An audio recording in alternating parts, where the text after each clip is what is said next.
Que Dieu vous bénisse alors que nous écoutons sa parole.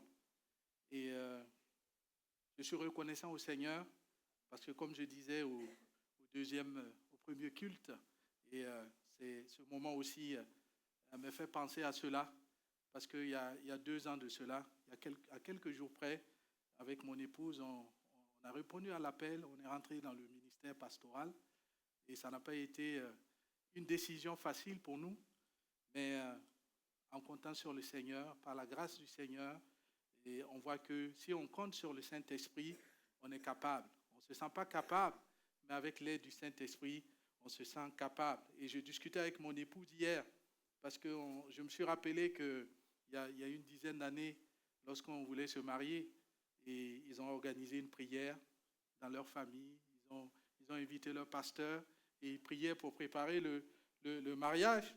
Et ils ont reçu quelque chose de bizarre pour moi. Et le pasteur a dit, j'ai reçu qu'il y a une Bible devant lui, mais il n'a pas encore pris la Bible. Il n'a pas encore pris la Bible. Et elle est venue me dire ça. J'ai dit, oui. Parce que j'ai une vision du ministère, parce qu'on n'a pas besoin d'être pasteur pour faire le ministère. Mais parce que le Seigneur conduit toutes choses, j'ai fini par aller vers ce qu'il veut que je fasse. Et vraiment, je rends grâce à Dieu.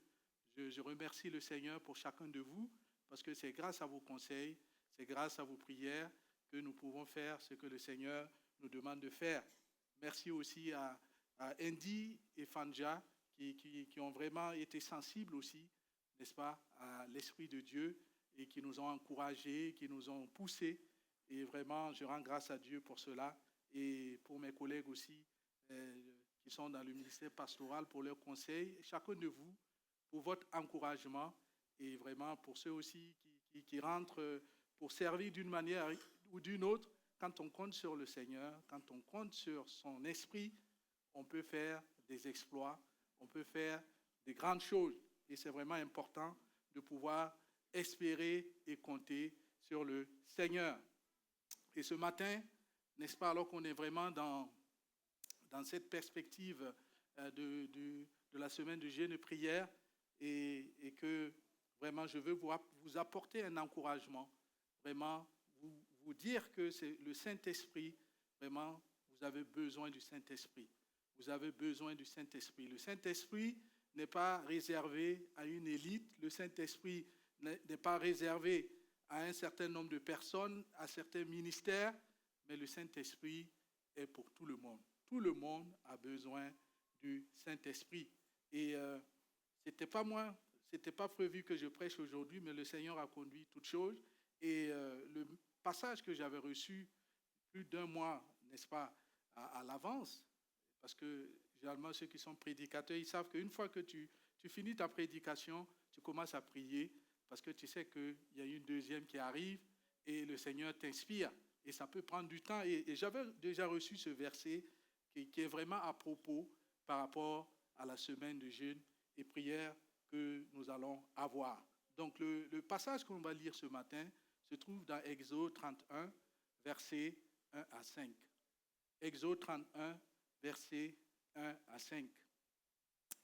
Alors, il est écrit, l'Éternel parla à Moïse et dit, sache que j'ai choisi Betsalel, fils d'Uri, fils de Hur, de la tribu de Juda. Je l'ai rempli de l'Esprit de Dieu, de sagesse, d'intelligence et de savoir pour toutes sortes d'ouvrages. Je l'ai rendu capable de faire des inventions, de travailler l'or, l'argent et l'airain, de graver des pierres à enchâsser, de travailler le bois et d'exécuter toutes sortes d'ouvrages. Alors, j'ai mis en évidence trois éléments dans ce texte que nous allons revenir un peu plus en détail dessus. Mais si, n'est-ce pas, à la fin de mon message, tu sais que tu es choisi et que tu as besoin d'être rempli du Saint-Esprit et que c'est le Saint-Esprit qui te rend capable, ça veut dire que tu as compris le message du jour. Tu as compris le message du jour.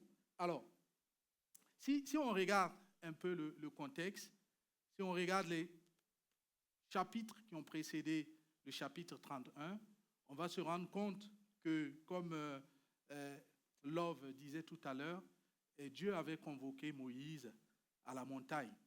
Dieu avait convoqué Moïse à la montagne où il voulait lui révéler un certain nombre de choses.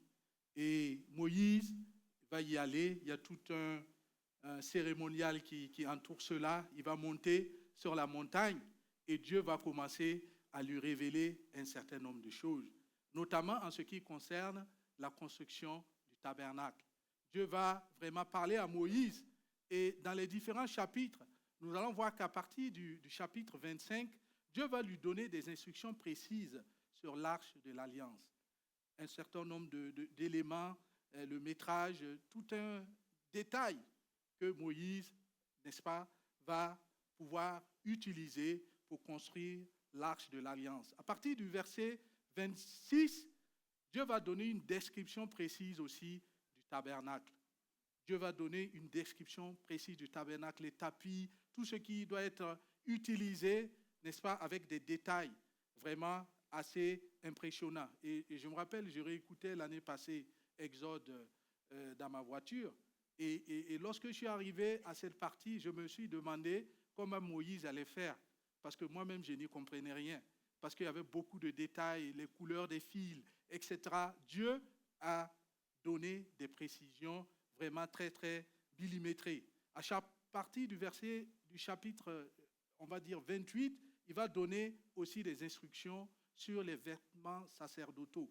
Comment cela doit être construit, le pectoral, la robe de l'éphod, un certain nombre vraiment de détails qui sont vraiment, quand on se met dans le contexte où on sait que ce sont des choses qui n'ont pas existé auparavant et que Moïse était en train de les entendre pour la première fois, je pense qu'il devait avoir peut-être des migraines. Ça, c'est moi qui le dis, n'est-ce pas? Parce que moi-même, quand je regarde tous ces détails, si vous repartez chez vous, relisez les chapitres que je viens de citer là, vous allez vous rendre compte que ces détails-là sont vraiment impressionnants. Et Moïse était en train d'écouter tout ça. Il va donner même la description sur l'autel des parfums.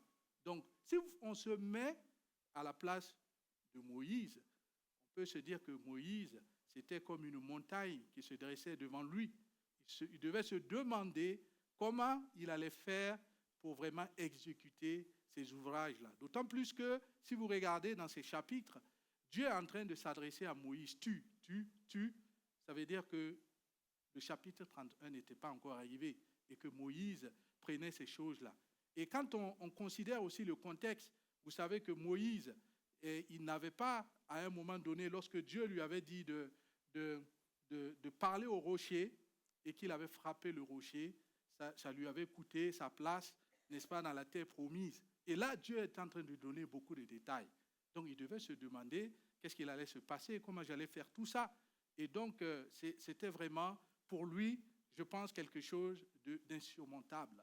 Et ce matin aussi, peut-être que tu es là et que tu fais face à des montagnes et que tu es en train de te demander comment Dieu va faire pour toi, comment tu vas pouvoir vraiment déplacer cette montagne qui se dresse devant toi.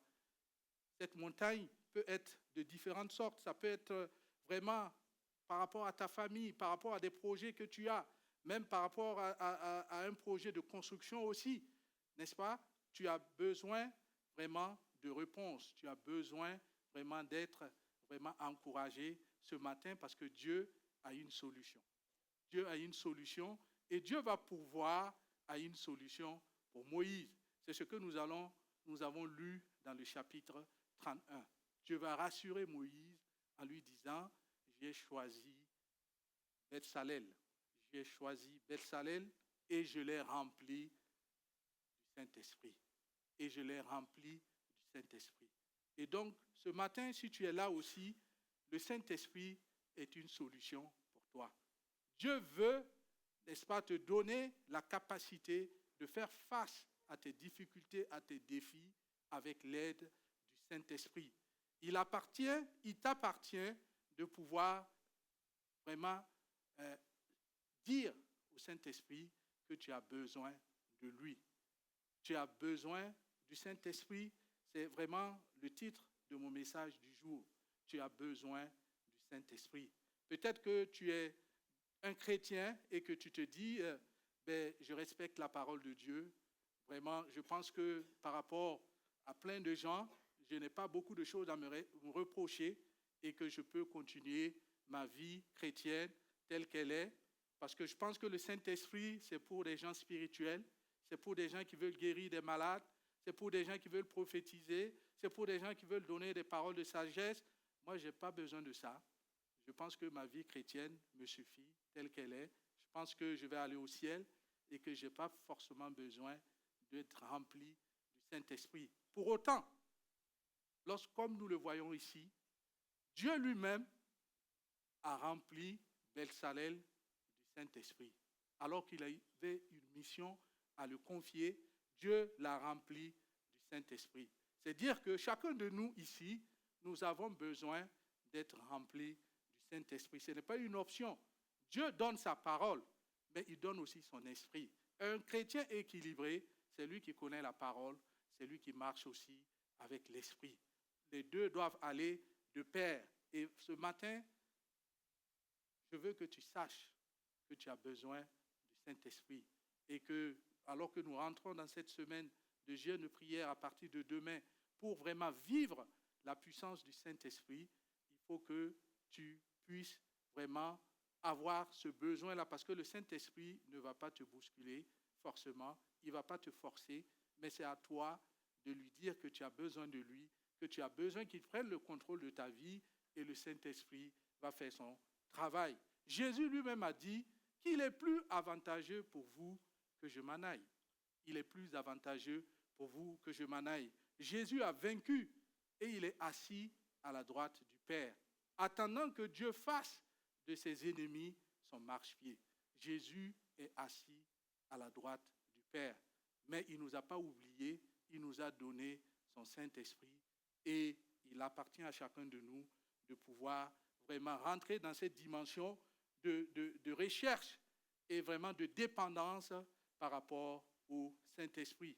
Alors, ce que j'ai décelé dans ce passage, j'ai décelé un certain nombre d'éléments qui vont vraiment nous montrer que chacun de nous a besoin d'être rempli du Saint-Esprit. Chacun de nous a besoin d'être rempli du Saint-Esprit, quel que soit le poste dans lequel nous sommes, quel que soit ce que nous faisons, même si nous ne faisons pas quelque chose à l'église, nous avons besoin d'être remplis du Saint-Esprit, parce que là où nous sommes, le Saint-Esprit peut nous utiliser, peut nous inspirer pour que nous soyons une bénédiction.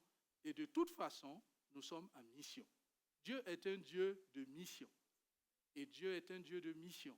Et il a missionné son Fils Jésus, qui est venu faire son travail. Et il a aussi missionné le Saint-Esprit, qui est en train de faire son travail. Et il a missionné chacun de nous, parce que nous sommes des choisis de Dieu. Donc le premier point que je voulais évoquer ici, et que ce passage nous permet, n'est-ce pas, de mettre en évidence, c'est que tu dois réaliser que Dieu t'a choisi. Tu dois réaliser que Dieu t'a choisi. Ce n'est pas toujours évident de réaliser cela. Parce qu'on peut se penser que c'est par le hasard qu'on est ici. On peut penser que parce qu'on est né dans une famille chrétienne qu'on est ici. Mais si on regarde dans cette ville de Paris, nous sommes des millions de personnes. Nous sommes des millions de personnes. Combien de personnes sont dans une église ce matin? Combien de personnes considèrent Jésus? Combien de personnes se disent qu'ils n'ont pas besoin de Jésus pour mener leur vie? Vous en connaissez vraiment à l'appel. Vous en connaissez autour de vous. Mais Dieu vous a fait la grâce d'être là ce matin. Donc si tu es là ce matin, il faut que tu réalises que Dieu t'a choisi. Parce que c'est important, lorsqu'on est choisi, on a une perception différente des choses. Lorsque quelqu'un vous choisit, il va de soi que votre considération envers cette personne vraiment grandit. Il va de soi que vous allez penser que cette personne vous aime parce qu'il pouvait choisir quelqu'un d'autre, mais Jésus, il vous a choisi. Donc c'est une réalité que tu dois intégrer ce matin. Si tu es là ici à l'église depuis tôt, il pose-toi la question, est-ce que tu as conscience que c'est Jésus qui t'a choisi, que tu es un choix de Dieu? Pose-toi cette question. Je me rappelle, cette année, il y a un de mes enfants qui m'a posé cette question. Il m'a dit, mais papa, est-ce que si tu n'étais pas né dans une famille chrétienne, est-ce que tu serais chrétien? Est-ce que tu penses que tu serais chrétien? Si tu étais né dans une famille musulmane, peut-être que tu serais musulman. Et c'était une bonne question. C'était une bonne question. Et je lui ai dit, mais justement, c'est le chemin que le Seigneur a trouvé me concernant pour m'amener à lui.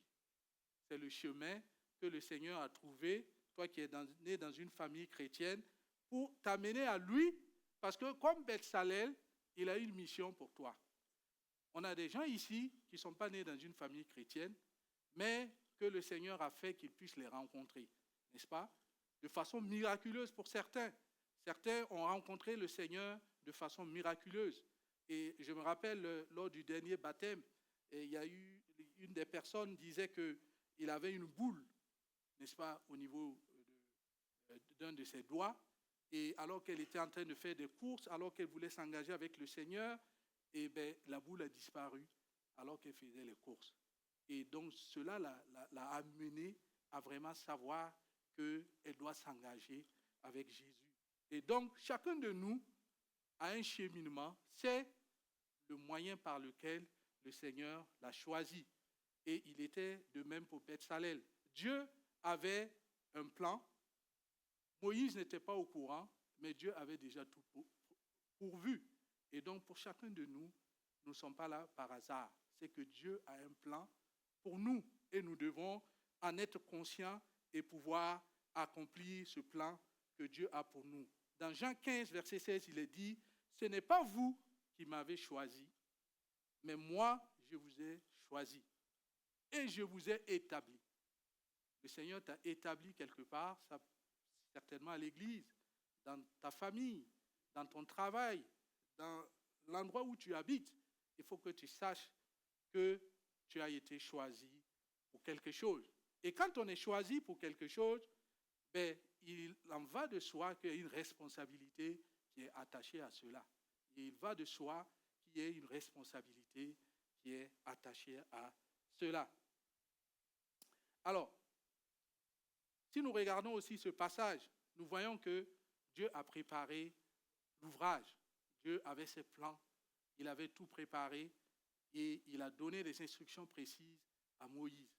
Et il va de soi aussi pour notre vie, pour tout un chacun de nous. Dieu a préparé des œuvres d'avance pour que tu les accomplisses. Dieu a préparé d'avance des œuvres pour que tu les accomplisses. C'était le cas de Betsalel. Il faut que tu sois conscient que Dieu a préparé des œuvres d'avance pour que tu les accomplisses. C'est ce qu'il dit dans Éphésiens 2:10. Nous sommes son ouvrage. Chacun de nous est l'ouvrage de Dieu, ayant été créé en Jésus-Christ pour de bonnes œuvres que Dieu a préparées d'avance afin que nous les pratiquions.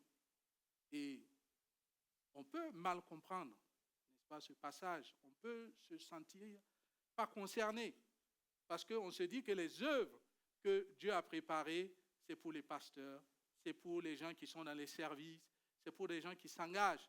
Mais pour moi, Dieu n'a pas préparé quelque chose.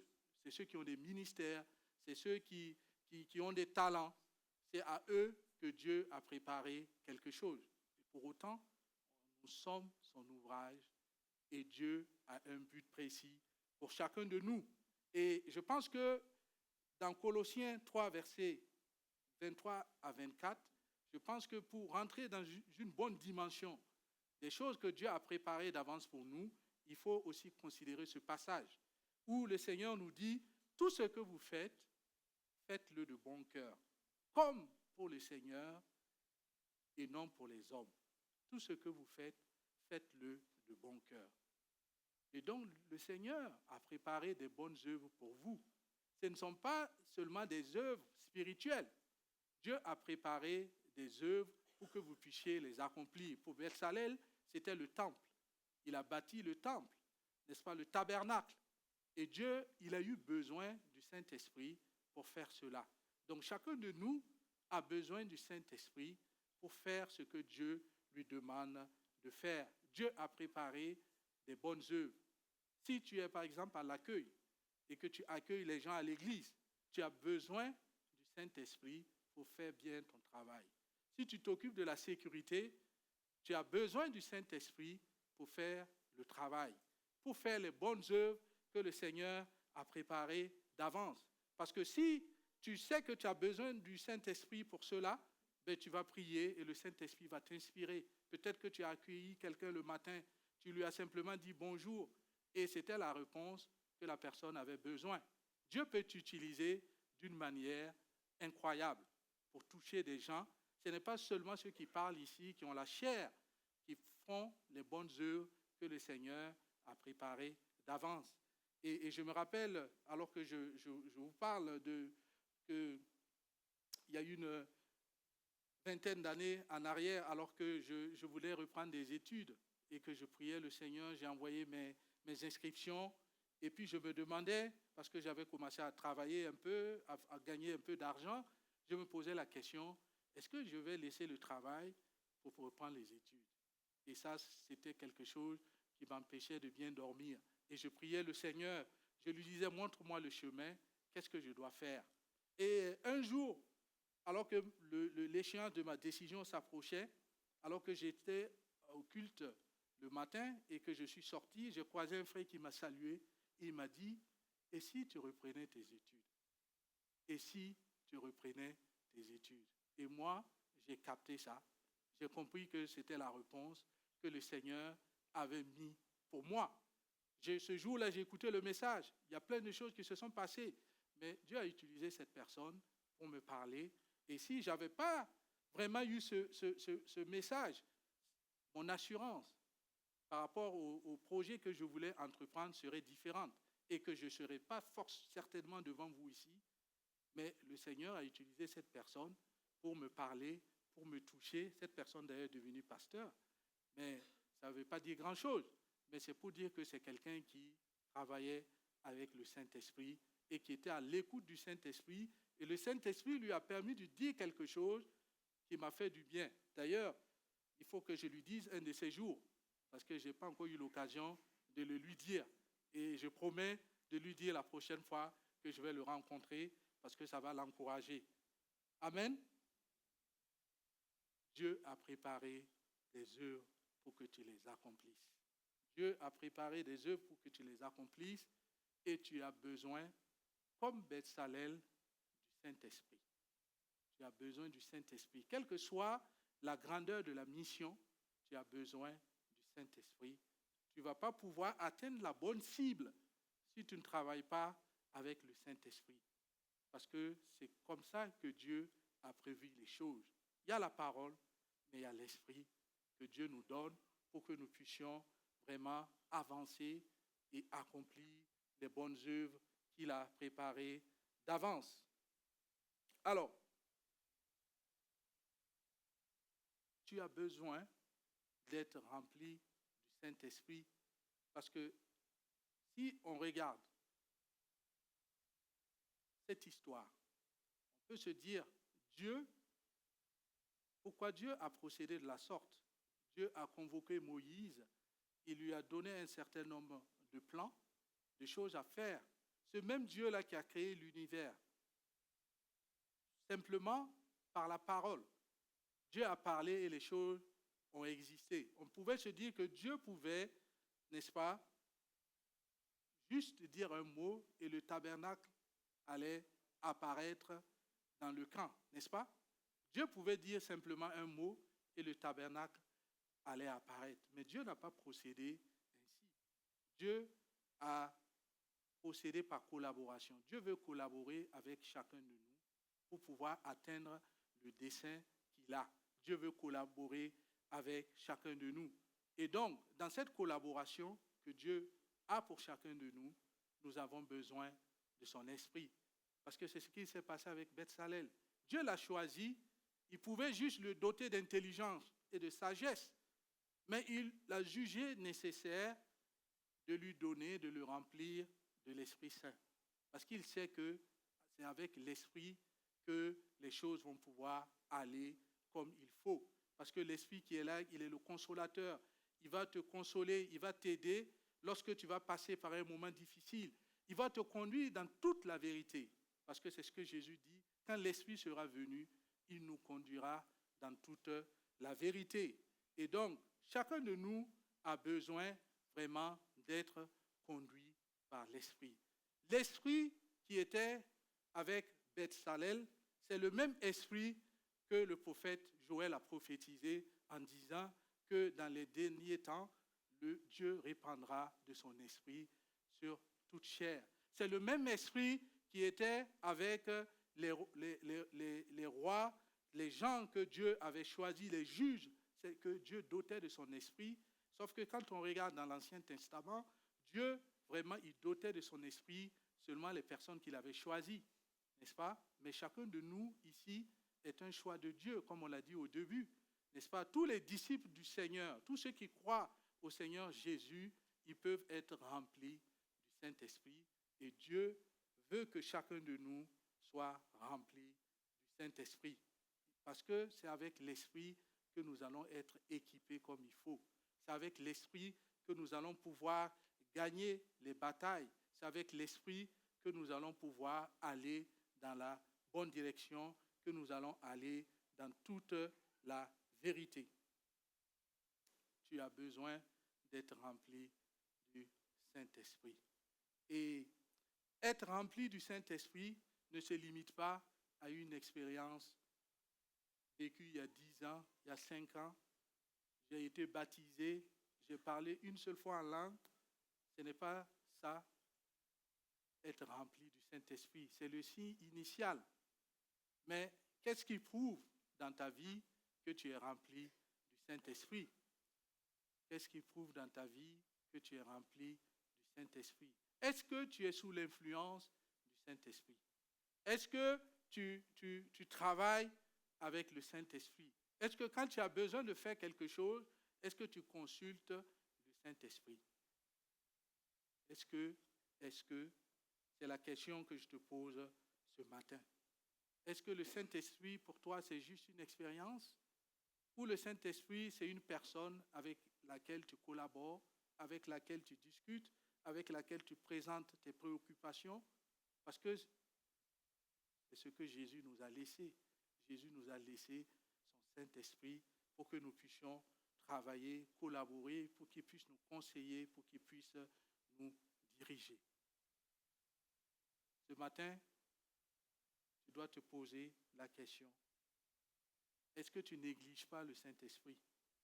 Est-ce que tu n'es pas arrivé à cette situation où tu dis que le Saint-Esprit, c'est pour les autres? Le Saint-Esprit, ce n'est pas pour moi. Je me suffis comme ça et je n'ai pas besoin du Saint-Esprit. Je n'ai pas besoin du Saint-Esprit, c'est pour des hyper spirituels.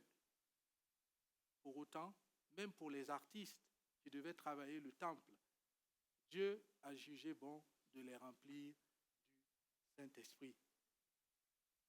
C'est une question que chacun de nous doit se poser en ce moment. Souvent aussi, on peut avoir peur parce qu'on a vu des situations où les gens ont été remplis du Saint-Esprit, où par les émotions, ils ont crié partout, ils se sont laissés tomber, etc., etc. Et on se dit, ben, moi, je ne veux pas vivre cela. Si c'est ça le Saint-Esprit, je ne veux pas vivre cela. Non, le Saint-Esprit, c'est plus que des émotions. Le Saint-Esprit, comme on l'a vu ici, peut te conférer une intelligence supérieure. Même si dans le séculier, si tu comptes sur le Saint-Esprit, il peut faire en sorte que tu sois le meilleur dans le domaine que tu es. Si tu es un entrepreneur, il peut faire en sorte que tu aies les meilleures idées pour vraiment occuper plus que les autres le marché. Quel que soit le domaine, le Saint-Esprit peut te donner les capacités. Comme on a vu ici, n'est-ce pas? On a dit que le Saint-Esprit l'a rendu capable. Il l'a rendu capable. Si tu es un étudiant, ce n'est pas le Saint-Esprit qui va étudier pour toi. Mais le Saint-Esprit, si tu étudies et tu comptes sur lui, il va faire en sorte que tu aies une longueur d'avance sur les autres. Il va te révéler des choses. Et vraiment, alors que je vous parle, je me rappelle encore que, alors que je préparais un concours, en plus de trentaine d'années, et que je devais faire 2 épreuves de mathématiques, et je me suis pris à la dernière minute, et j'ai prié, et j'ai révisé 2, 3 choses, mais j'avais une conviction que ça allait venir au concours. C'est bizarre, j'avais cette conviction. Effectivement, quand je suis allé au concours, ce qu'on devait traiter, c'est ce que j'avais révisé. Mais en ce moment, je n'ai pas compris que c'est le Saint-Esprit qui m'a révélé cela. C'est bien longtemps, il y a quelques années, il y a 2 ou 3 ans, alors que j'étais en train de voir tout ce que le Seigneur a fait dans ma vie, qu'il y a quelque chose qui a tilté dans ma tête. Et j'ai compris que c'est le Saint-Esprit qui m'avait soufflé cela. Donc le Saint-Esprit peut faire beaucoup de choses dans la vie, dans votre vie. Il faut que vous soyez sensible. Il faut que vous puissiez lui faire appel. Parce que lui, il est là. Une fois qu'on accepte le Seigneur Jésus, le Saint-Esprit vient en nous. Le Saint-Esprit vient en nous. On va être rempli. Il y aura la plénitude du Saint-Esprit alors que nous allons en profondeur avec lui, alors que nous le laissons la première place dans notre vie, et le Saint-Esprit va faire son travail. Le Saint-Esprit va faire son travail. Le Saint-Esprit, ce n'est pas seulement pour les gens qui prophétisent. Ce n'est pas seulement pour les gens vraiment qui prient pour les autres. Chacun de nous, ici, nous avons besoin d'être remplis du Saint-Esprit. Alors, le dernier élément que je voulais relever ce matin, c'est que tu dois bâtir le temple. Tu dois bâtir le temple. La parole de Dieu dit que nous sommes le temple du Saint-Esprit. Et ça tombe bien, ce que Beth-Salel devait bâtir, c'était le tabernacle. Il a eu besoin du Saint-Esprit pour le faire. Chacun de nous aussi, nous sommes le temple du Saint-Esprit. Nous sommes le temple du Saint-Esprit.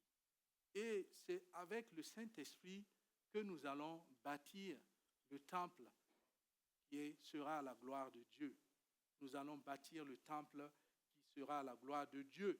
Et pour cela, il faut que nous nous laissions transformer, n'est-ce pas, par le Saint-Esprit pour que nous soyons à l'image de Jésus-Christ, de gloire en gloire. C'est ce qui est dit dans 2 Corinthiens 3, verset 18. Il est dit, « Nous sommes tous le visage découvert, nous tous qui, le visage découvert, contemplons, comme dans un miroir, la gloire du Seigneur, nous sommes transformés en la même image, de gloire en gloire, comme par le Seigneur l'Esprit. » Comme par le Seigneur l'Esprit. Qu'est-ce que c'est que le miroir ici? Le miroir, c'est la parole de Dieu. Lorsque nous contemplons notre vie à travers la parole de Dieu nous révèle tout ce que nous devons vraiment corriger, tout ce que nous devons mettre en règle. Mais qu'est-ce qui va nous permettre d'opérer, d'aller dans cette transformation? C'est l'Esprit. Comme par le Seigneur, l'Esprit, nous sommes transformés de gloire en gloire à l'image de Jésus-Christ. Bâtir le temple aussi, il faut que nous sachions que nous tous qui sommes ici, nous formons aussi un temple. Nous formons un temple, n'est-ce pas, que Dieu habite par son esprit. C'est ce qui est dit dans Éphésiens 2, versets 19 à 22. Il est dit, voilà pourquoi vous n'êtes plus des étrangers ou des résidents temporaires. Vous êtes concitoyens des membres du peuple saint. Vous faites partie de la famille de Dieu. Dieu vous a intégré à l'édifice qu'il construit sur le fondement que sont les apôtres, ses prophètes, et dont Jésus-Christ lui-même est la pierre principale. En lui, toute la construction s'élève, bien coordonnée, afin d'être un temple saint dans le Seigneur et uni à Christ. Vous avez été intégrés ensemble à cette construction pour former une demeure où Dieu habite par l'Esprit. Où Dieu habite par l'Esprit. Et unis à Christ, vous avez été intégrés ensemble à cette construction. Chacun de nous ici présent a été intégré dans cette construction. Il faut que nous soyons conscients que nous formons, chacun de nous, la pierre vivante qui permet à l'Église que nous formons à ce que Dieu puisse demeurer avec nous. Donc chacun de nous a une responsabilité pour mettre sa vie en règle, parce que de lui dépend le temple que nous formons et que Dieu veut, n'est-ce pas, habiter par son esprit.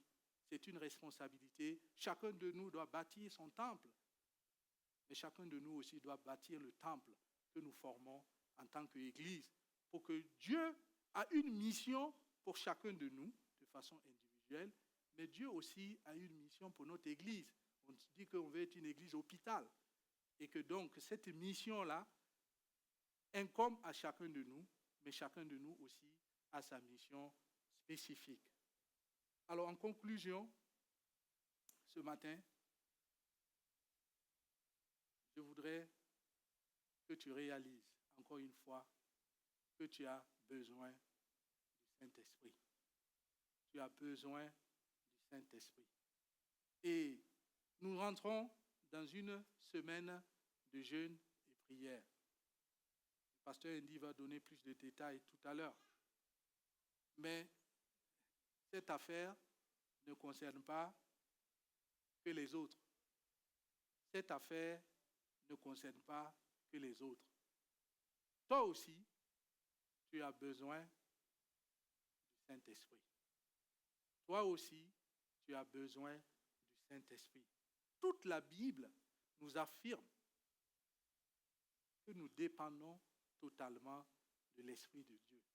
Toute la Bible nous affirme que nous dépendons de l'Esprit de Dieu. Depuis le commencement, si vous lisez dans Genèse, l'Esprit se mouvait au-dessus.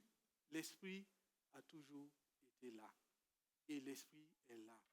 Et chacun de nous a besoin de l'Esprit. Notre priorité ne doit pas être simplement d'avoir une expérience, de cocher une case, de parler en langue et de rentrer dans une élite de ceux qui parlent en langue. C'est bien, c'est un don qu'on doit pouvoir vraiment, on doit tous passer par là. L'essentiel, c'est d'y aspirer et le Seigneur vous permettra d'expérimenter cela en son temps. Ne soyez pas frustrés parce que vous ne parlez pas en langue. Aspirez à cela. Parce que ce n'est pas vous qui baptisez, hein. N'est-ce pas? Ce que vous pouvez faire, c'est d'aspirer. Et le Seigneur Jésus qui baptise du Saint-Esprit, au moment venu, il vous baptisera, il vous permettra de parler en langue, mais vous aspirez à cela. C'est votre travail. Mais il y a des conditions aussi qu'on va voir tout à l'heure. Et avec l'Esprit, nous allons recevoir des dons. Nous allons recevoir des dons. Mais ce n'est pas que des dons spirituels. Ce n'est pas que des dons spirituels. On a vu ici qu'il avait de l'intelligence, il avait de la sagesse, l'orfèvrerie, l'artisanerie. Toutes ces choses-là, ce sont des choses que l'Esprit lui a rendu capable de faire. Et donc, si toi, tu penses que tu n'as pas besoin du Saint-Esprit parce que tu ne veux pas évoluer dans le domaine spirituel, mais tu peux, grâce au Saint-Esprit, bien faire ce que le Seigneur a prévu que tu fasses. Parce que le Saint-Esprit sera avec toi. Dieu donne son Saint-Esprit à ceux qui lui obéissent. Dieu donne son Saint-Esprit à ceux qui lui obéissent. Il y a une condition quand même. Si tu n'obéis pas le Seigneur, tu ne peux pas avoir le Saint-Esprit. Et on fera un appel tout à l'heure. Si dans ta vie, tu sens qu'il y a des choses que tu dois régler, sur lesquelles tu n'arrives pas à obéir au Seigneur, tu as besoin, alors que tu veux vivre la puissance du Saint-Esprit dans la semaine qui démarre, de mettre ta vie en règle, de mettre de ton côté tous les éléments qui permettront que tu puisses vivre réellement la puissance du Saint-Esprit. C'est ce que Actes 52, 32 dit. Nous sommes témoins de ces choses, de même que le Saint-Esprit, que Dieu a donné à ceux qui lui obéissent. Dieu donne le Saint-Esprit à ceux qui lui obéissent. Et enfin, Dieu donne le Saint-Esprit à ceux qui lui demandent. Dieu donne le Saint-Esprit à ceux qui lui demandent. C'est pour ça que tu as besoin du Saint-Esprit. C'est un besoin. C'est toi qui as besoin. Si tu ne demandes pas le Saint-Esprit, tu n'auras pas le Saint-Esprit. Même si le Saint-Esprit est en toi, tu n'auras pas cette plénitude. Tu n'auras pas cette plénitude. Tu ne vas pas vivre sous l'influence du Saint-Esprit. C'est ce que Dieu dit. Méchants que nous sommes, les hommes, pas vous, les hommes de manière générale. Si on sait donner de bonnes choses à nos enfants, comment Dieu, qui nous aime, qui nous a créés, ne nous donnera-t-il pas le Saint-Esprit? Comment Dieu ne nous donnerait-il pas le Saint-Esprit si nous le lui demandons? Mais il appartient à chacun de nous aussi de mettre sa vie en règle et d'aspirer à cela pour pouvoir vivre cette expérience. Parce que la vie avec Dieu est extraordinaire. La vie avec Jésus est extraordinaire. Mais ce n'est pas ce que les gens disent qui feront que la vie avec Dieu sera extraordinaire pour toi. N'est-ce pas? Beaucoup de gens vont témoigner, ils vont dire Jésus a fait ça, le Saint-Esprit a fait ça. Mais qu'est-ce qu'il a fait pour toi? Tu as besoin d'expérimenter. Parce que sinon ta foi sera fragile. Sinon ta foi sera à tout vent. Tu as besoin, toi aussi, d'expérimenter. C'est bien que les autres prient pour toi. C'est bien que les autres fassent des miracles. Mais toi, est-ce que je me rappelle, si vous me permettez encore 2 minutes, alors que j'avais pris un vol pour aller, mon époux se rappelle, il y a une dizaine d'années, je devais aller à Libreville pour faire une mission là-bas. Et lorsqu'on était sur le vol, on est rentré vraiment dans un gros trou d'air. Et je pense que c'est la seule fois où j'ai eu peur de mourir dans ma vie. Parce qu'on a vraiment été catastrophique. Tout a volé. Mon voisin, moi j'avais toujours ma ceinture. Mais mon voisin, il avait volé. Le sang giclait. Tellement il n'avait pas sa ceinture, sa tête avait tapé le truc des bagages. Et le sang giclait. Tout le monde était paniqué. Et pendant ce temps, dans cette panique, il y a quelqu'un qui s'est levé et il a commencé à prier en langue. Il a commencé à prier en langue. Et moi, je savais qu'il priait en langue. Je ne sais pas les autres. Il a commencé à prier en langue. Et moi, j'étais là. Je me disais que ça va aller. Mais on était dans une telle panique que moi aussi, j'ai commencé à prier. J'ai commencé à prier. J'ai commencé à réciter le psaume 23 quand je marche dans la vallée de l'ombre de la mort. Tellement j'ai eu peur parce que l'avion était en train de faire ce geste. Comme, je ne sais pas si vous avez déjà été dans une voiture qui veut s'arrêter, il fait comme ça, des à-coups, et on était dans ce truc terrible.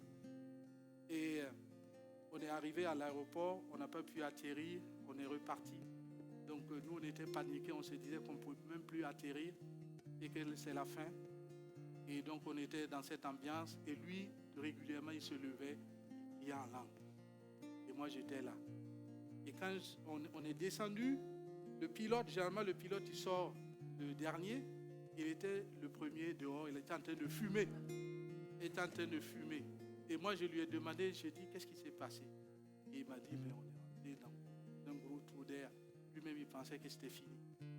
Et moi, j'ai cherché à aller rencontrer la personne qui priait en langue. J'ai tout fait pour le croiser. Et je suis allé le voir. J'ai dit, oui, mais je sais que tu priais en langue. Moi, je suis chrétien. Il m'a dit, oui, on a été attaqué. On a été attaqué. Et il m'a dit qu'il est missionnaire. Il était au Tchad. Il était en train de rentrer, n'est-ce pas, à Libreville. Et moi, j'étais là. Je me suis dit, mais pourquoi moi, je ne sais pas qu'on a été attaqué?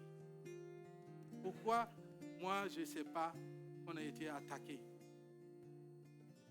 Pourquoi moi, je n'ai pas su qu'on a été attaqué? Et il priait vraiment en langue, hein, parce que quand tu es dans cette situation, c'est que tu sais qu'il prie en langue. C'est qu'il prie en langue. Et ce matin, chacun de nous devons aspirer à aussi expérimenter les choses de l'esprit. Nous devons aspirer à expérimenter les choses de l'esprit. Et c'est comme ça que nous allons aller de l'avant. C'est comme ça que nous allons savoir que suivre Dieu, c'est bon. Quand quelqu'un te dit que suivre Dieu, c'est bon, si tu n'as pas expérimenté des choses, tu ne sais pas que c'est bon. Si quelqu'un te dit que la nourriture est bonne, c'est ce qu'il dit. Mais il faut que toi-même tu goûtes pour savoir que c'est bon. Il faut que chacun de nous puisse goûter, qu'il se mette en règle pour que dans la semaine qui arrive, nous puissions tous vivre et expérimenter la puissance du Saint-Esprit. Amen. Alors qu'on a les têtes baissées, je voudrais vraiment prier pour celui qui est là ce matin et qui a négligé jusqu'à présent le Saint-Esprit. Qui s'est dit que le Saint-Esprit, ce n'est pas pour moi. Ça fait longtemps que je prie pour être rempli, mais je n'y arrive pas. Je préfère fermer cette page et continuer ma vie comme si de rien n'était. Parce que je me sens bien comme ça. Et pourtant, tu as besoin du Saint-Esprit. Est-ce que tu as négligé le Saint-Esprit et que maintenant tu as mis cela de côté? J'aimerais, alors que les têtes sont baissées, si tu es dans cette situation, que tu puisses te positionner en te levant pour qu'on prie pour toi.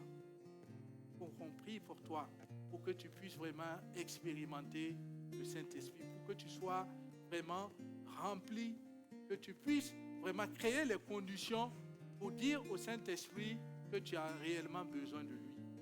Si tu es dans cette situation, tiens-toi debout.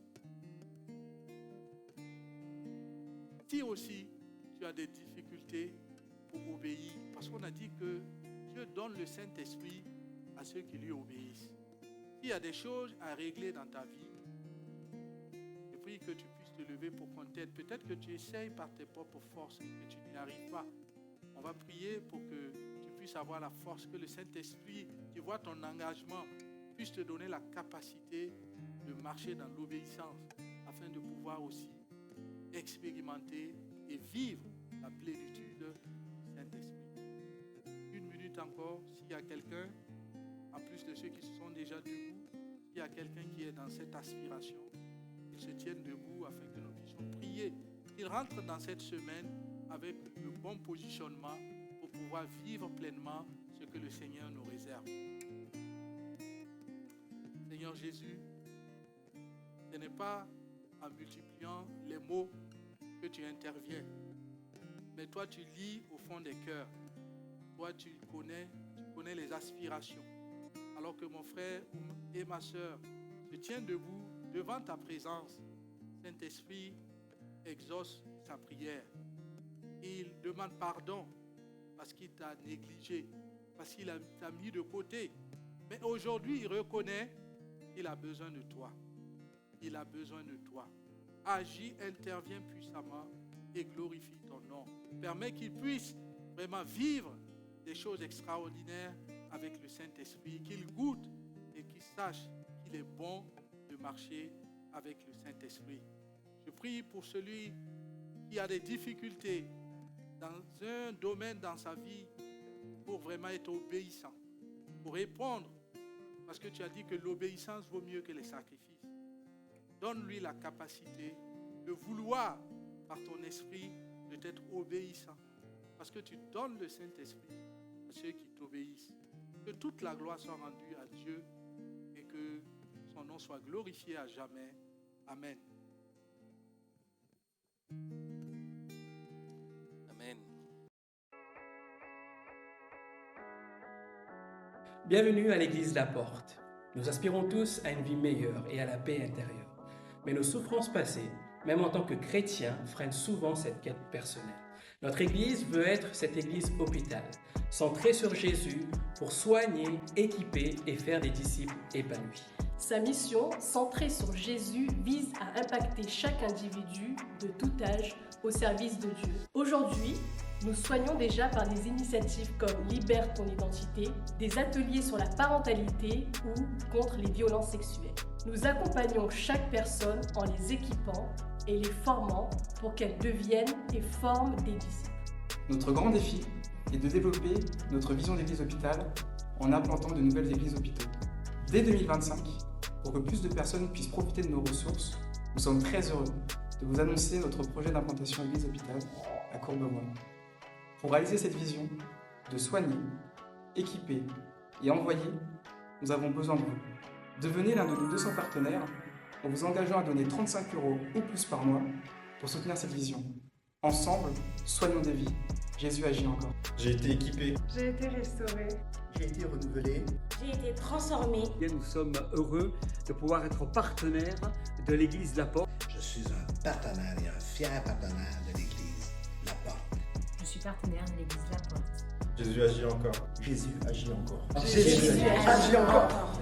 On veut vous le dire que Jésus agit encore et que le Seigneur veut agir de manière extraordinaire dans les cœurs et dans les vies.